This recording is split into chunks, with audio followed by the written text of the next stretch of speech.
আসসালামু আলাইকুম। আমরা এখন যে কলার বাগানে দাঁড়ায় আছি, এটা মানে আপনাদের হচ্ছে যে তোলা মাটির উপরে একটা কলার বাগান। তো বাগানের সিস্টেমটা এত সুন্দর করে তৈরি করা আছে যে আপনারা বিশ্বাসই করতে পারবেন না যে এত সুন্দর কলার গাছ হয়েছে। আর আশ্চর্যজনক একটা বাগান। তো ইনশাল্লাহ মনে করি যে এখান থেকে খুব কলার একটা ভালো ফলন পাবে।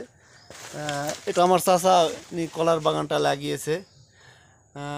তো চাচা এনাদের উদ্দেশ্যে কিছু বলেন যে এটাতে কেমন লাভবান হওয়া যাবে।